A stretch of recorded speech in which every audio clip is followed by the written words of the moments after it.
Buenas, buenas, ¿qué tal? Bienvenidos a una nueva charla en Academia Ubuntu.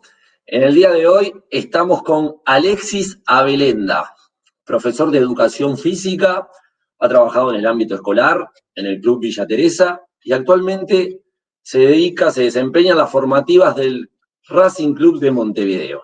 Le damos la bienvenida a nuestro espacio. ¿Cómo estás, Alexis? ¿Todo bien? Hola, Gonza. Bien, bien. Muchas gracias por la bienvenida. Un placer.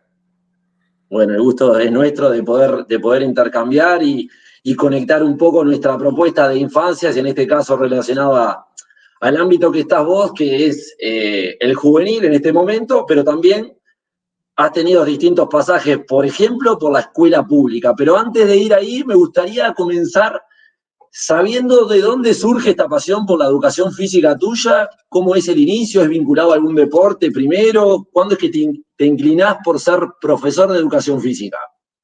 Bueno, te cuento un poquito.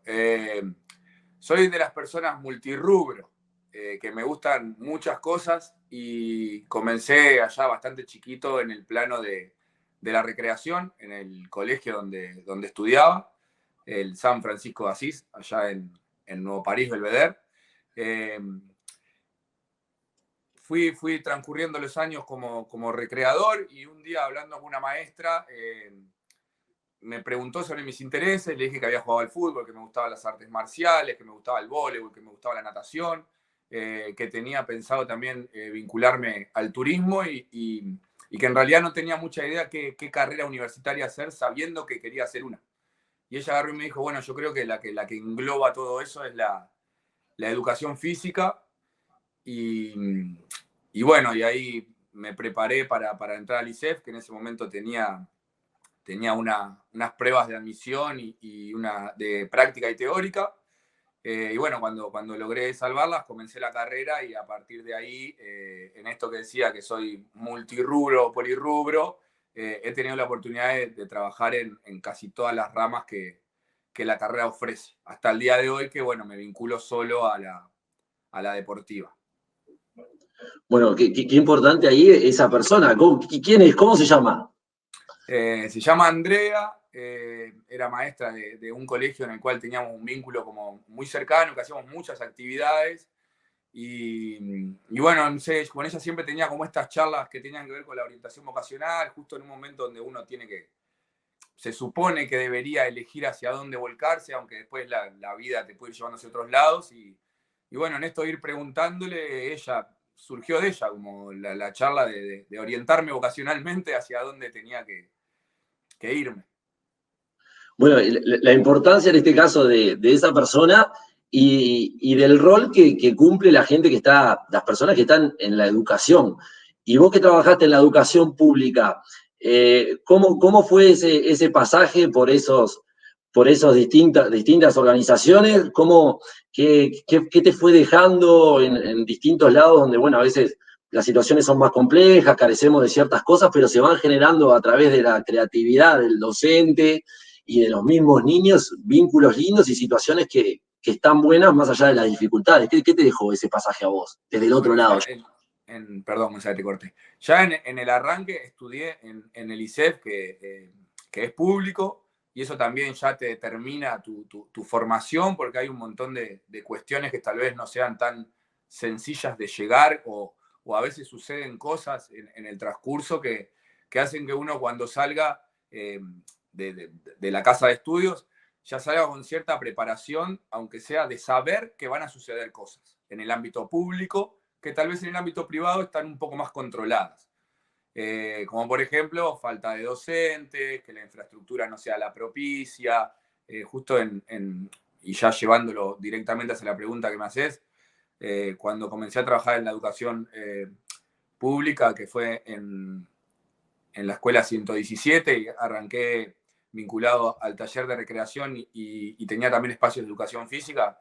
La mayor dificultad era que todos los espacios que yo veía los consideraba de alguna forma como, a priori, ¿no? Ni bien llegué, como peligrosos de alguna forma para lo que yo quería llevar adelante. Un patio de tierra con pedregullo, un árbol en el medio del patio que era bastante alto y con una accesibilidad bastante simple, un árbol fácil de trepar. Entonces, viendo todo eso, bueno, lo primero es como el susto de cómo voy a desarrollar una clase acá adentro con todo lo que traigo. Bueno, como todo, creo que tiene sus pros y sus contras, y cuando uno se propone aprender de todo eso y salir un poco del plano de la queja e intentar solucionar lo que se pueda y adaptar lo que no, lo primero que me llevé la sorpresa que los niños de 4, que eran los más chiquitos, trepaban hasta la copa del árbol y bajaban como si lo hicieran desde que nacieron. O sea, mi mayor preocupación era ese árbol. Y ellos trepaban, iban, venían. Después había un muro enorme, el cual yo decía, bueno, a veces me había medio desbordado las cantidades y bueno, este muro los va a contener. Los saltaban sin problema y aparecían por el frente de la escuela y la directora me los alcanzaba de nuevo a la clase.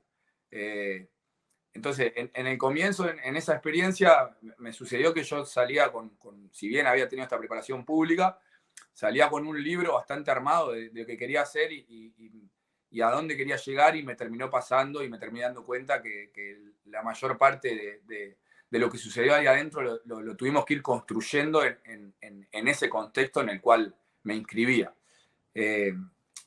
Siguiendo con esto de otras instituciones que me tocó trabajar, ya vinculado más a la adolescencia, me pasó un poco lo mismo, que terminé, más allá de tener una idea clara hacia dónde quería ir, primero estaba el contexto. Entonces, a partir de ahí fue, bueno, voy a llegar, voy a observar, voy a analizar el contexto, me voy a vincular con la población, con todos, compañeros de trabajo, los chiquilines, los proveedores que llegan, gente del barrio, y a partir de ahí sí empezar a construir cuáles pueden ser las líneas que... Vení, no la des. Perdón, tengo al... Sumalo, sumalo. Bueno, tengo un cachorro que es un poco intenso. Que si no le doy mimos... Le damos la bienvenida. Es parte del contexto de esta casa y, bueno, hay que también entender. Hay que adaptarse. Hay que adaptarse. Bueno, como decía, no me quiero perder, el contexto al final me terminó determinando un poco, aunque sea el lugar de partida. Obviamente hay algunas premisas que me parece que están buenas tenerlas desde la ética, desde la filosofía, desde lo que uno también aprendió sobre pedagogía didáctica y lo que va construyendo en el camino de lo que cree que está bueno ahí a poner en juego, desde la escucha. Y bueno, y obviamente si uno trabaja para una institución, también hay lineamientos institucionales en los cuales uno tiene que ir acompasado con eso, y si alguno no está de acuerdo, bueno, intentar hacer algo para que eso se modifique o aunque sea se ponga en tela de discusión. Pero si tuviera que elegir, a ver, 2 o 3 cuestiones que tienen que ver con mi experiencia en la educación pública, creo que tienen que ver con haber aprendido a adaptarme al contexto y no querer ser yo quien lo impone. Intentar ser muy respetuoso con eso y con quienes habitan cada espacio, porque creo que es parte de su vida, igual que era de la mía, y estaba buenísimo construirlos en conjunto. Siempre fui un docente y sigo siendo que intenta no imponerme, sino construir en conjunto. Diferente al deporte, ¿no? Diferente al deporte, que si en algún momento pasamos a eso, capaz que ahí tomo un poco más el control de lo que sucede. Pero en la educación siempre intenté pararme desde ahí, desde la construcción colectiva, con todos, pero principalmente con los niños. Eran los que yo más intentaba escuchar. Niños, familia, pero niños puntualmente, lo que más, niños y niñas obviamente, lo que más intentaba escuchar para armar las clases. Bueno, me parece muy interesante lo que decís, y para mí aplica bastante a distintos trabajos, rubros, y me gustaría saber, a ver, esa diferenciación. Vos empezás en tu etapa en el fútbol juvenil en Villa Teresa, ¿no? ¿Dónde comenzás? Yo comienzo en la primera de Oriental de La Paz. Ah, ya en una primera división. Sí, no debería haberlo hecho, pero sí. Comenzás ahí y después es que pasás a Villa Teresa en el ámbito juvenil. Después paso a la misma vez a Racing y a Villa Teresa. Y a Villa Teresa. Y ahí cuando nos situamos en el ámbito juvenil, vos llegás ahí y ¿por qué decís que ya empieza a variar un poco? Ya no es algo de tanta construcción, sino ya más de bajar lineamientos. ¿Cómo lo transitas vos ahí? Bueno, creo que ahí tiene como dos cuestiones que hay que atender. Una, la que tiene que ver con esto de estar trabajando con jóvenes y seguir desde el lado de la escucha, porque obviamente cada uno tiene su historia, sus experiencias, sus deseos, sus ilusiones, sus fantasías, sus frustraciones, su manera de transitar todo eso. Y desde ese lugar siempre intento pararme desde la escucha y de construir juntos, pero a diferencia en lo que tiene que ver de repente con la educación, acá hay una cuestión de rendimiento. Y la rama que yo estoy, que es la educación física, tiene que ver con esto del rendir, de no lesionarse, y para eso hay lineamientos que se bajan desde lo científico, los cuales normalmente no los pongo tanto en diálogo con los jugadores. Sí, obviamente, escucharlos porque el primer indicador ante una fatiga, ante un dolor, es el propio jugador. O sea, debería ser quien más conoce su cuerpo, pero en lo que tiene que ver con el control de las cargas, con la forma de dosificar, con los pesos, con los tipos de ejercicios, no es tanto ir a preguntarle al jugador qué ejercicio le gusta. O sea, hay ejercicios que científicamente yo los elijo con esa base científica para asegurarme de que luego rindan y no se lesionen, que bueno, creo que son dos patas importantes de esto del rendimiento deportivo. Recordemos que estas instituciones donde yo trabajé apuntan al rendimiento deportivo aparte de la formación. No tiene solo un lugar social. Y con la llegada de las sociedades anónimas, creo yo que esta parte incluso crece un poco más porque, bueno, todos sabemos que las sociedades anónimas son empresas y que lo que necesitan para funcionar como tales es un movimiento de capital, y que uno de los bienes que ellos manejan para poder generar estos ingresos es la venta o el traspaso de jugadores. Entonces, bueno, en este sentido hay que tener muchas cuestiones controladas, tener una línea metodológica clara, y bueno, ahí donde de repente yo no participo en un lugar más de bajada de línea, ¿no? Obviamente en construcción con mis compañeros y escuchando a los jugadores, pero bueno, intento llevarme por lo que dice la ciencia en ese plano del entrenamiento. Ahí para resumirlo, digamos, y que el que nos está escuchando lo entienda un poco más, es como que queda un poco de lado la percepción subjetiva, en este caso, del jugador, y ya nos referimos a, por ejemplo, la tecnología. O sea, tenemos datos de un GPS que nos brinda cierta información y que, bueno, está contrastando que, bueno, corriste tanto, tu esfuerzo fue tal, es esto, y es como muy, para el jugador, digamos, no tenés forma de escapar a decir, no sé, tengo cierta fatiga o no, si el GPS no te lo está marcando, por decirlo de algún modo. Sí, bueno, a ver, no es tan uno u otro. O sea, Bien, no es versus la subjetividad contra la objetividad, porque en el final del control de la carga, todo es parte de la carga, o sea, todo es parte del desgaste del jugador. O sea que si el GPS, por ejemplo, me marcó, o el videoanálisis, que es otra herramienta importante que utilizamos hoy en día, nosotros vemos que de repente o consideramos que los movimientos no fueron tales como para un cierto desgaste, la parte objetiva va a decir que no tuvo una carga alta. Ahora, si el jugador, cuando le preguntamos cuál fue la intensidad la cual él sintió el entrenamiento, es alta, también es un valor, porque esa intensidad no tiene que ver solo con los recorridos, puede tener que ver con que esa mañana se levantó y tuvo una discusión familiar, o se estresó porque pensó que iba a ser suplente. Situaciones hay miles, entonces intentamos llevar el control de las cargas desde ambos lugares. Eh, a lo que iba un poco más con esta cuestión de escuchar y construir con ellos, tiene que ver un poco más con lo pedagógico, con lo que tiene que ver con la conducción grupal. De repente en una clase, en una clase de educación, yo tenía que trabajar ciertos contenidos y la clase me proponía de repente salir un poco del plano de lo didáctico, o sea, del plano de la enseñanza, e ir más hacia un lugar de libertad o recreativo. De repente yo los escuchaba y bueno, y vamos hacia ahí, porque bueno, hoy de repente, y no daba ningún contenido, y de repente me dedicaba ese día a hablar con ellos, a escucharlos, a jugar, y el contenido lo dejaba de lado. En el fútbol, si yo tengo 2 horas para trabajar X contenidos, los trabajo. Obviamente, controlando todo esto que te digo, y a veces permitiendo que alguno salga al entrenamiento, o yo mismo siendo quien toma la decisión de, bueno, mirá, hasta acá llegó tu entrenamiento, porque considero que ya es peligroso, pero ahí ya no priorizo de repente lo recreativo o el ocio sobre los contenidos a trabajar dentro de mi área, ¿verdad? Por ahí un poco Sí. la diferenciación que hacía. Queda muy clara la explicación. Y bueno, teniendo en cuenta, Alexis, tu experiencia amplia en ámbito de juveniles, porque has pasado por todas las divisionales de lo que respecta al área juvenil, me interesa conectar un poco justamente con el área que trabajamos nosotros, que es la niñez, la infancia, pero ya ese niño que va haciendo su camino y llega a la adolescencia, y llega, por ejemplo, a una séptima división. El niño ese que deja el proceso del baby fútbol y se incorpora a la estructura juvenil de un club. ¿Cómo llega ese niño? ¿Cómo se adapta? ¿Cómo es ese proceso? ¿Cómo lo viviste vos desde tu rol de preparador físico en una séptima división o en una preséptima o captación, que son áreas en las que vos también has transitado?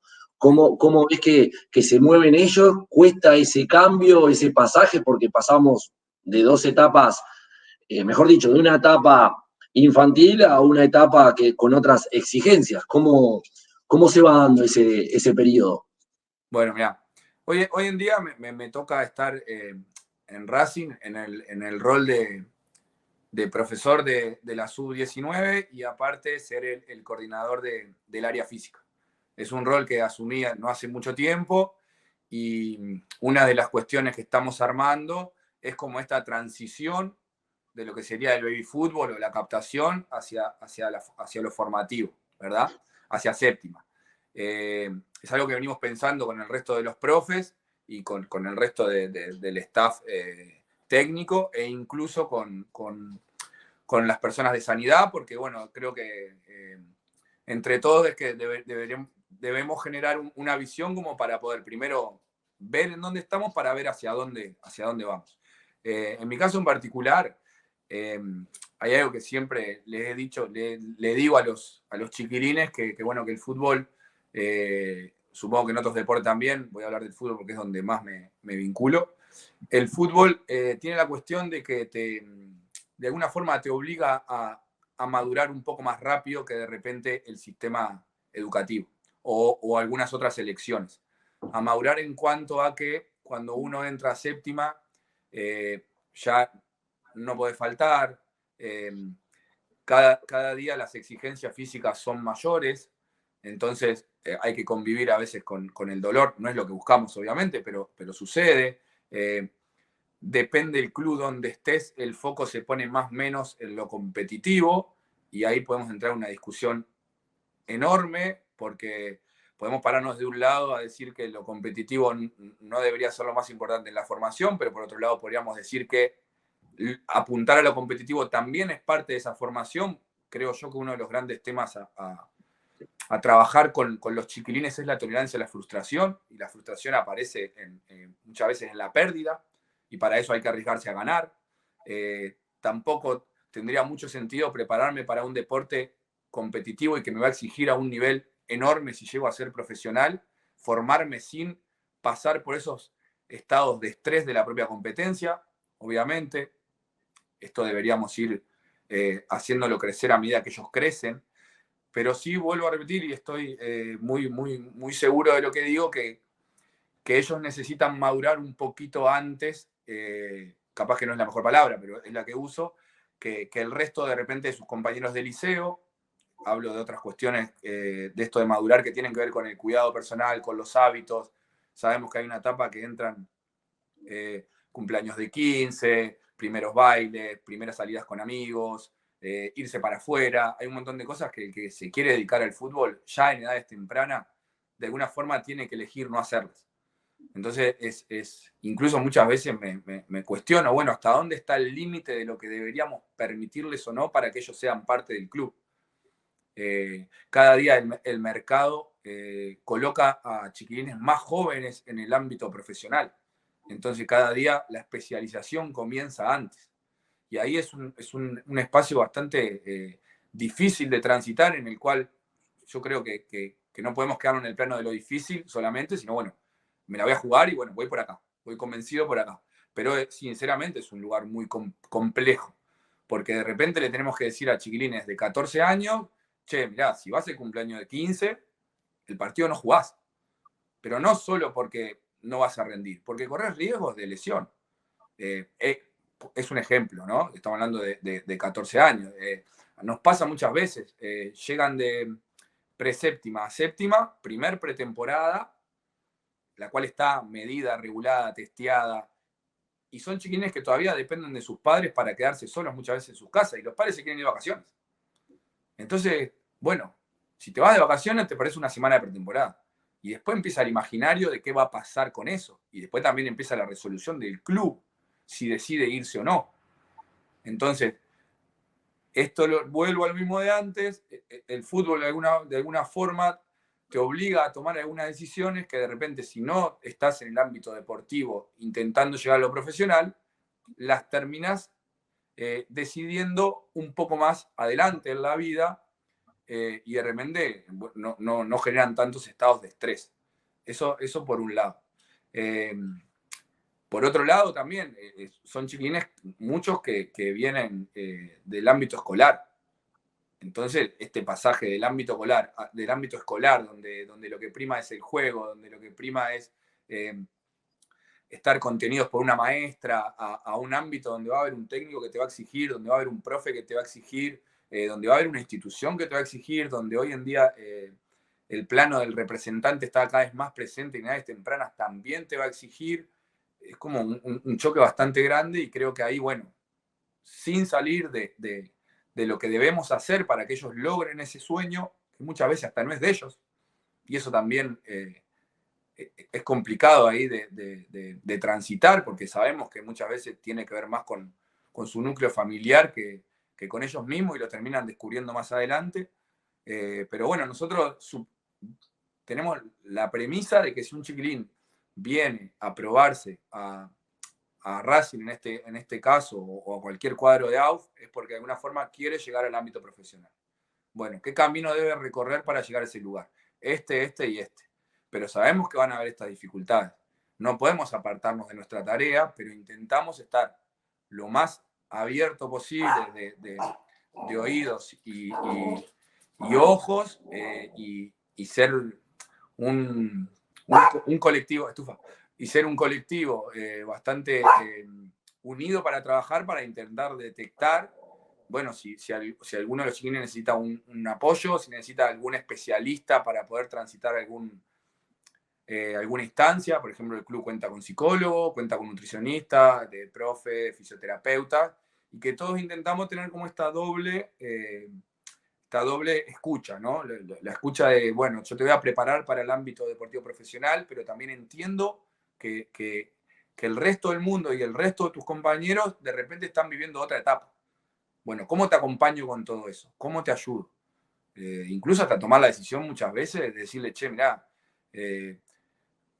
corremos tal y tal riesgo, pero de repente está bueno que te tomes una semana o dos o un mes o lo que sea para ver si realmente estás disfrutando de esto, que debería ser eso. Deberíamos disfrutar de querer llegar al alto rendimiento.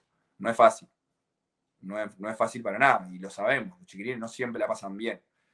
Es un ambiente bastante complejo en ese sentido, en ese traspaso que hablábamos hoy de lo que sería la niñez a la adolescencia y del fútbol, del baby fútbol a la captación a juveniles. También creo y desconozco bastante el ámbito del fútbol, más que nada de escucha, de ir a canchas, pero no he trabajado en ningún club. Aunque sea en el ambiente de afuera, se percibe un ambiente bastante intenso. Y muchas veces también los gurises vienen con esa intensidad, ¿no? Con esa cuestión, incluso las familias. Y la mayoría de los clubes hoy en día, a nivel de juveniles, los padres no ven los entrenamientos, los padres no dialogan con los técnicos, a no ser cuestiones puntuales de los chiquilines, pero ya no hay padres dirigiendo, no hay tíos dirigiendo, no hay vecinos dirigiendo, son profesionales que se dedican a trabajar con ellos. Entonces, hay un movimiento para el chiquilín enorme, que bueno, intentamos acompañarlo de la mejor manera posible y entre medio de eso entrenarlo de la mejor manera posible para que él también pueda competir. Por ahí un poco viene la... Tocaste un montón de temas ahí al pasar muy, muy interesantes.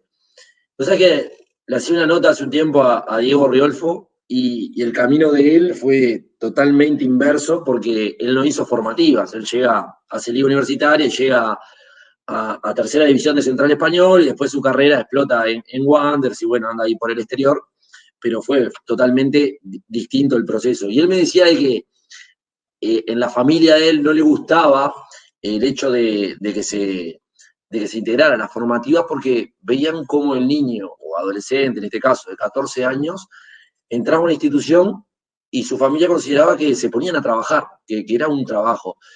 Y la verdad que la respuesta me sorprendió, pero escuchándote de todas las cosas que fuiste explicando y desarrollando, eh, la verdad que sí, es una labor complicada, estresante para una persona que quizás físicamente, bueno, se va desarrollando, pero todavía emocionalmente no está madura para vivir un montón de situaciones y todavía experiencias que a la edad de 14, 15 años, muchos transitan, la de lo que vos nombrabas, salir a un baile, juntarte con un amigo, son ciclos que vos no te los podés permitir. Y a cambio de una posibilidad que, bueno, para que se vaya concretando tiene que pasar mucha agua y correr mucha agua, y eso no es sencillo, ¿no?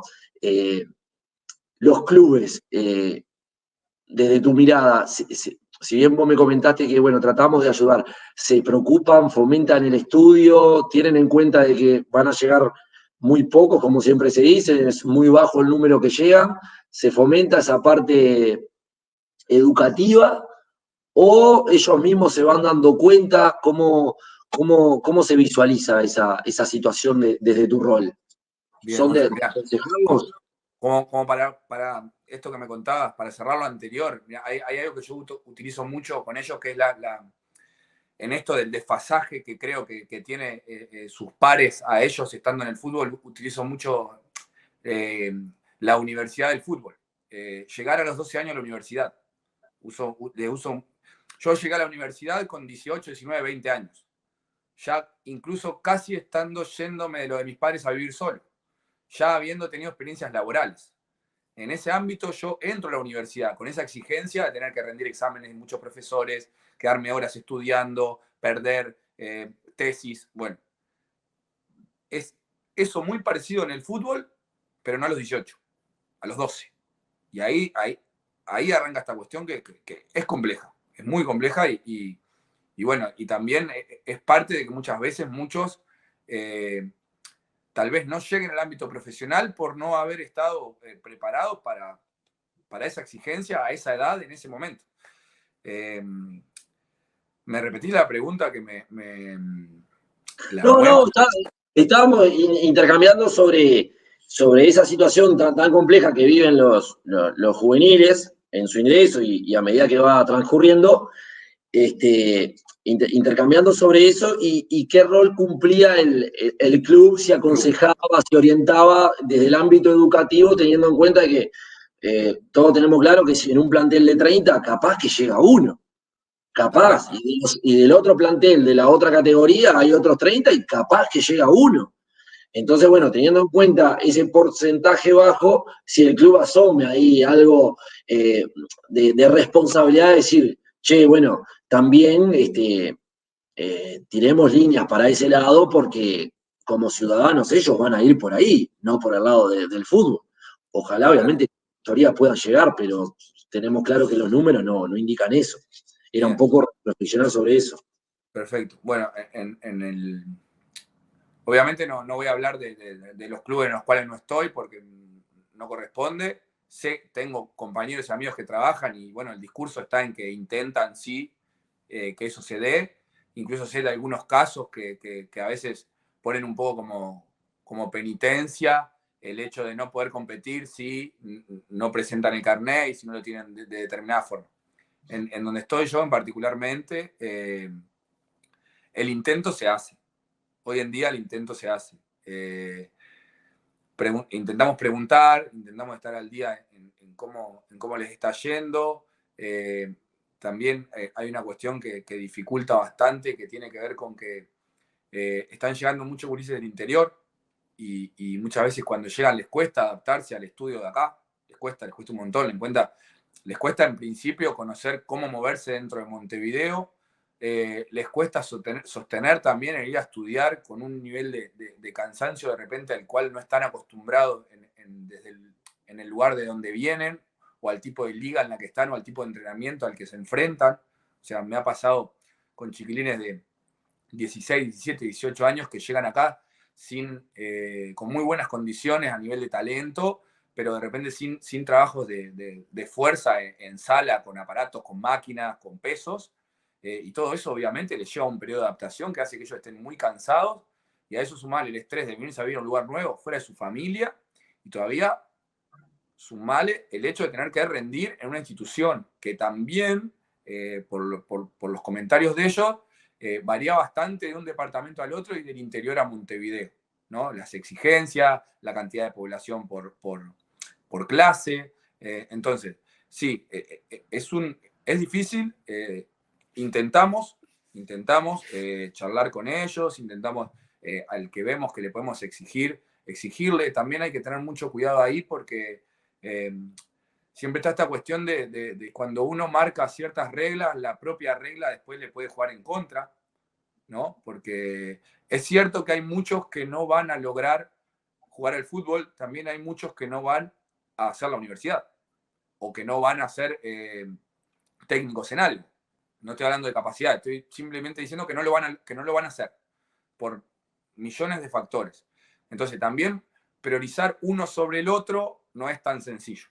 Sí creo firmemente que nosotros debemos intentar ayudarlos para que ellos descubran otros intereses que no tengan que ver solo con el ser jugador de fútbol, que pueden estar vinculados al fútbol, pero que ese vínculo al fútbol o no, exista un lugar donde ellos puedan desarrollarse en eso y hoy o mañana tener otra herramienta para dedicarse en caso de que tengan ganas. Yo siempre hay una cuestión que siempre les digo: si mañana no juegan al fútbol, cualquier tipo de trabajo que hagan, cualquiera sea, lo que estaría buenísimo es que lo hayan elegido. Y para hacer muchos de esos trabajos que uno puede elegir, tiene que estudiar. Y si logra ser jugador de fútbol, también va a entrar en un ámbito donde hay cuestiones legales, donde tenés que interactuar con otros, donde de repente te toca salir del país. Defender un contrato. Y otra cuestión que he hablado mucho, que también te da el hecho de estar estudiando, es el plano de salir también un poco del ámbito del fútbol.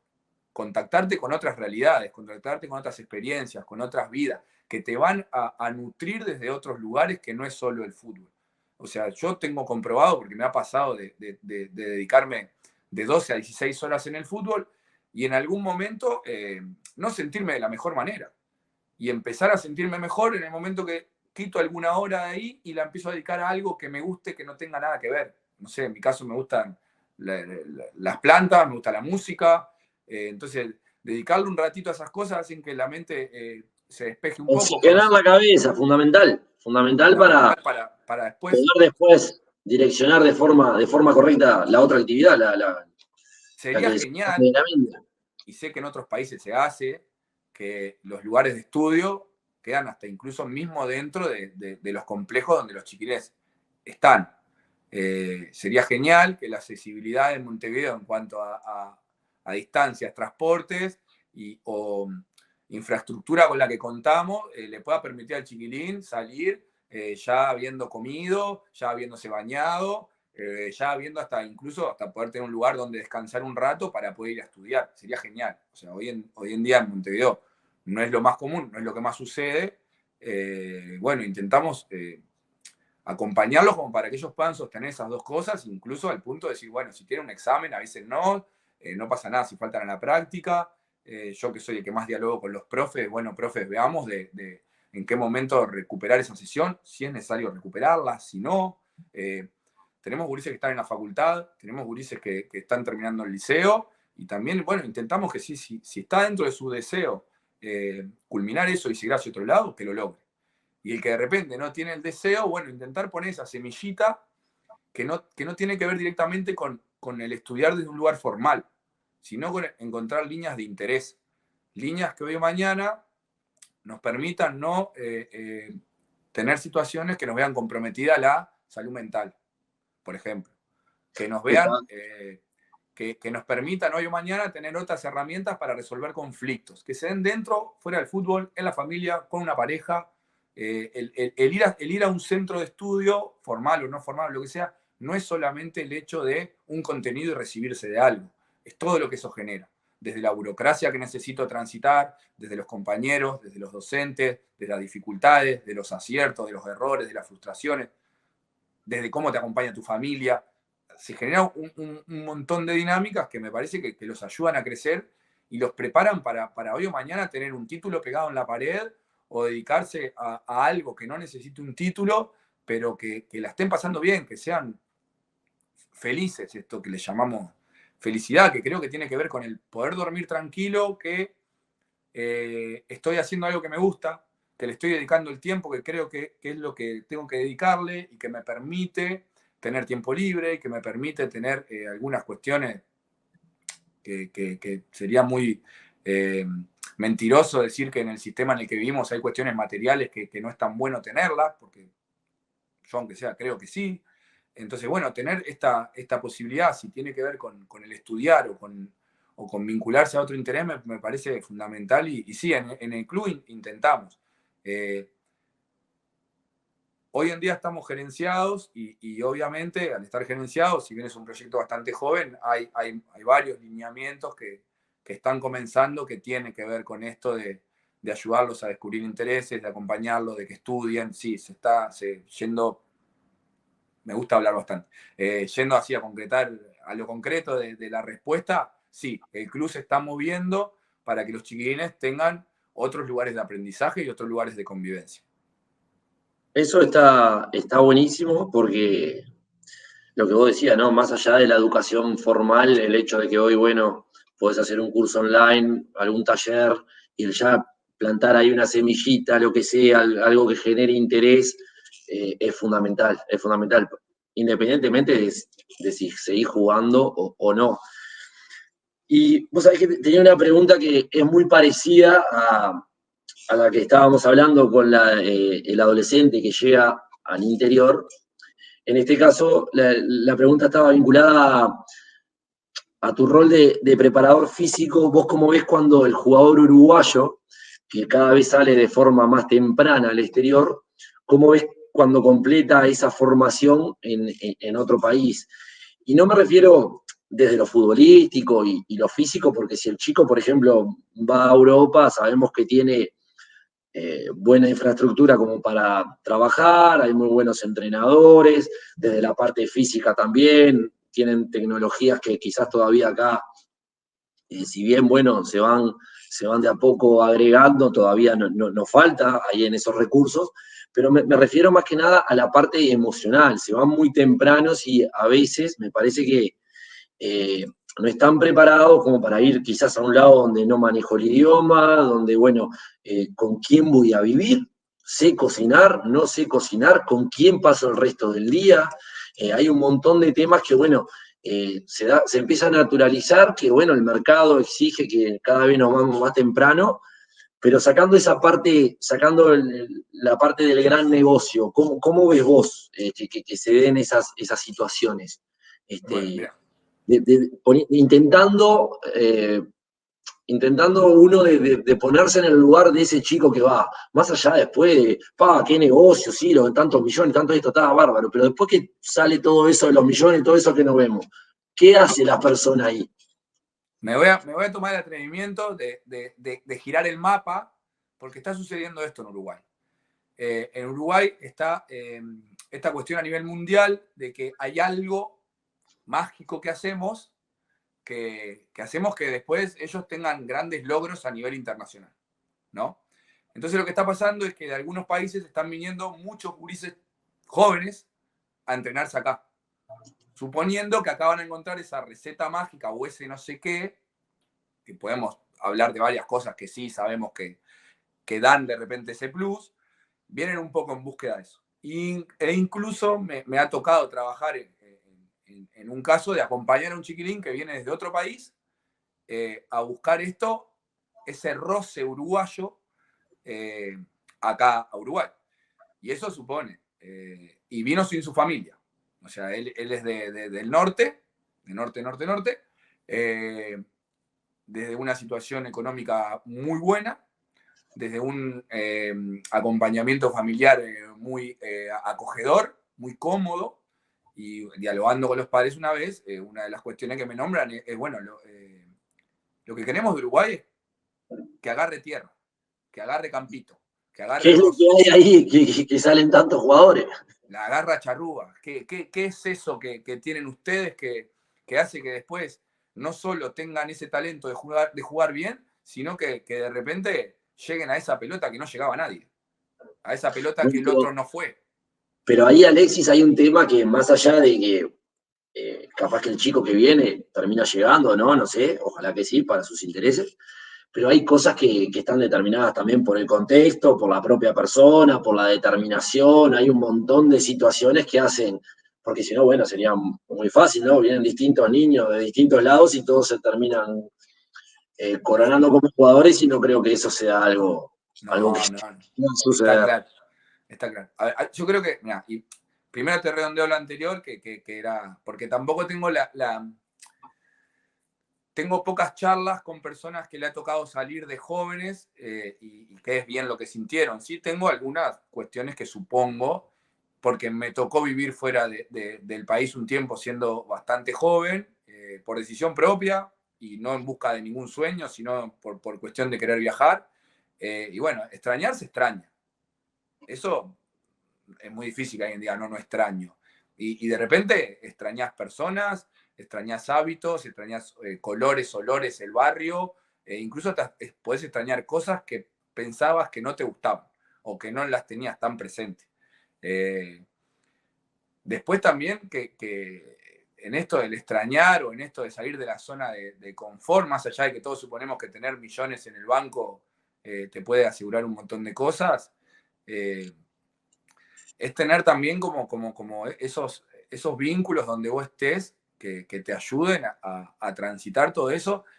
Y ahí me parece que entran como tres eh, patas fundamentales que son qué es lo que la familia le transmite a ese jugador joven que se fue, ¿no? Si la familia deposita todas sus necesidades, frustraciones y deseos en esa persona, o si es, che, qué bueno que estás cumpliendo tu sueño, y si en el momento tu sueño cambia, volvé, que acá vamos a estar, no importa si vivimos en un barrio que de repente tiene algunas necesidades diferentes a otras, o sea, ese niño no tiene que ser el salvador de nada, ese niño es parte de un núcleo familiar. Entonces, qué bueno sería que esa familia, así como lo apoyó para llegar, también lo apoye si quiere volver. Porque no debería ser ni el final ni el principio del mundo que alguien sea un jugador de fútbol profesional. No debería. Eh, Otra pata me parece que tiene que ver con los clubes, que son quienes son los que compran su ficha. O sea, no estás comprando, voy a usar una palabra bastante fea, no estás comprando un esclavo. En realidad vos estás, de alguna forma, contratando un profesional que debería tener la libertad de irse. Después pueden haber cláusulas, si tú lo quieras, pero esas cláusulas también deberían ser factibles de poder realizarlas. Yo no te puedo pagar 10 pesos y ponerte una cláusula que si vos te vas antes de los 3 años me tenés que pagar 1.000.000 porque no la voy a llegar ni a juntar. Entonces ya vamos a entrar en una cuestión de que si yo me quiero volver no voy a poder, ¿no? Entonces, me parece que los clubes también deberían ser conscientes que cuando compran la ficha de un jugador joven, la idea también es cuidarlos. O sea, somos seres humanos, somos la idea sería poder cuidarlos Lo también. que pasa es que la mirada ahí, o sea, de lo ideal a lo real dista bastante. Muchísimo, Gonzalo, muchísimo, lo sé. Y la tercer pata, que me parece que es quien puede acercar un poco más la realidad al ideal, es quien representa a ese jugador.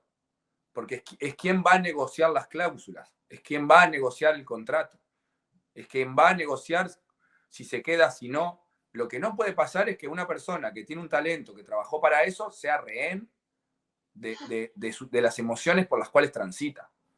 No puede pasar. O sea, deberíamos, en primer lugar, obviamente, no por errar 10 goles o por perder un campeonato, si el jugador viene y dice, no, me quiero ir porque me siento mal, porque erré 10 goles. Bueno, en primer lugar, debería haber profesionales que escuchen, que trabajen con esa persona, la tolerancia a la frustración, vuelvo a nombrarla, que es fundamental, ¿no? Pero en caso de que la persona realmente tenga ganas de volverse, reales, ¿no? Que se puedan, incluso capaz que hasta se pueden medir, no lo sé. Existe esa posibilidad. Que exista esa posibilidad, que si vos ves en riesgo su salud mental, que si hay un equipo técnico diciendo, che, esta persona puede entrar en una patología, esta persona puede cometer un acto que no esté bueno para esa persona o hacerlo tomar una decisión que no sea la más feliz, ni para la persona ni para su núcleo, que no sean rehenes. ¿Tá? Después vemos lo económico, no debería ser lo que prime, sé que es así. Ahora, previo al contrato se puede hacer algo para ver, no es simplemente intentar conseguir dinero y después, bueno, que pase lo que pase. A ver, también no estoy acusando de nada a nadie, porque yo digo lo que debería ser. Conozco muchos representantes que la verdad laburan impecable y se preocupan por los chiquilines, pero un montón. Y les exigen que estudien y si necesitan un apoyo terapéutico se lo dan. O sea, no voy a nombrar a ninguno, obviamente, porque no, acá no estoy para hacer publicidad de representantes, pero hay quienes que trabajan muy bien. También hay clubes que trabajan muy bien, pero también sabemos de casos que han salido en la tele, en los diarios, donde de repente el jugador no se lo escuchó, donde de repente no se le dio ese lugar para poder decir, bueno, hasta acá llegué, no quiero estar más acá, me quiero ir. Y no el hecho de decir, no, si te vas, te declaras en rebeldía 2 años sin poder jugar y está tranquilo, o sea, tranquilo.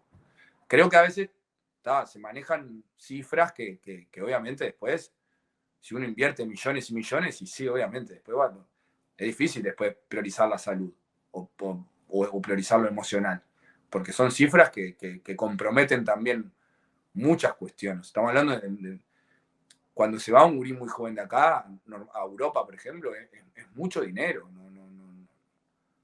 es mucho dinero. Entonces también entiendo el mercado y la industria. Ahora, bueno. Alexis, comparto muchísimo lo que decís de las tres patas que mencionaste, pero me quedo con la primera porque me parece que ahí la familia siempre es importante, ¿no? Ya desde generando esa situación de base de que yo te acompaño en tu sueño, y si es tu sueño, obviamente, independientemente de lo que suceda. Y me parece que si ya eso está claro, si se acerca un representante, me parece que las condiciones van a estar claras y no damos lugar a cierta debilidad, por más que a veces, bueno, los contextos terminan determinando situaciones que no están buenas. Y me parece que también con el tema de los clubes puede ser de otra manera si la familia está centrada, por decirlo de alguna manera. Me parece que esa es como la clave un poco de esto. Alexis, te quiero agradecer tu tiempo. Fue un gusto compartir contigo, intercambiar sobre deporte, infancia, tu mirada de rol de preparador físico con mucha experiencia. Y la verdad que fue un gusto recibirte acá en Academia Ubuntu, que bueno, sabés que un poco la mirada de nuestro proyecto va por ese lado, así que nos gusta compartir con gente que está en esa sintonía. Muchas gracias. Bueno, Gonza, en primer lugar, gracias por la invitación, felicitaciones por el proyecto, que la verdad que lo vengo siguiendo, vengo escuchando las entrevistas, incluso las escucho también, no solo para seguir lo que van armando con tu equipo, sino también como para repensar muchas de las prácticas en las cuales estoy y para aportar a los lugares que estoy. Así que te agradezco profundamente que estas cuestiones se empiecen a dar, que hayan otras propuestas que amplíen este abanico que tiene que ver con el deporte. Acá no tiene que ver con estigmatizar ninguno de los roles, ninguno de los agentes que están vinculados al deporte. Somos todos seres humanos, todos nos equivocamos, pero me parece que también todos podemos hacer cosas como para cuidar no solo a los deportistas, ¿no? A quienes trabajan también. O sea, yo intento ser muy defensor de mis colegas o de quienes trabajan conmigo. Entonces, me parece que es un ámbito hermoso que cuanto antes, que en este caso es lo que vos haces, arrancar con edades bastante tempranas, cuanto antes sea un espacio de intercambio, de disfrute, de aprendizaje, me parece que muy bien le va a hacer al después y que también va a generar que estos chiquilines, y con esto cierro, que estos chiquilines después tengan herramientas para poder atravesar estas situaciones emocionales que en el mundo del deporte son un montón y muchas veces las pensamos como extremas y pasan 2, 3 días y no era tan grave. Entonces, bueno, me parece que desde ahí vincularse desde un lugar sano, de construcción colectiva, de crítica, de escucha, de tener la posibilidad de hablar, me parece que le hace muy bien, me parece que genera ahí muchas herramientas para que los chiquilines después, junto a sus familias, puedan transitar este mundo si les toca el de la competencia o el del report, o el del deporte recreativo o lo que sea. Lo que me parece que está bueno es siempre estar cerca de los ámbitos de movimiento. Así que bueno, gracias, Gonza, gracias nuevamente. Lo que pueda siempre aportarles, o las cosas que no, aunque sea que sirva para que haya alguien que diga, esto no estoy, pero ni cerca, no estoy en nada. Fueron muy valiosos los aportes. La verdad que muy linda charla. Muchas gracias, Alexis. Un abrazo grande. Abrazos para todos por ahí.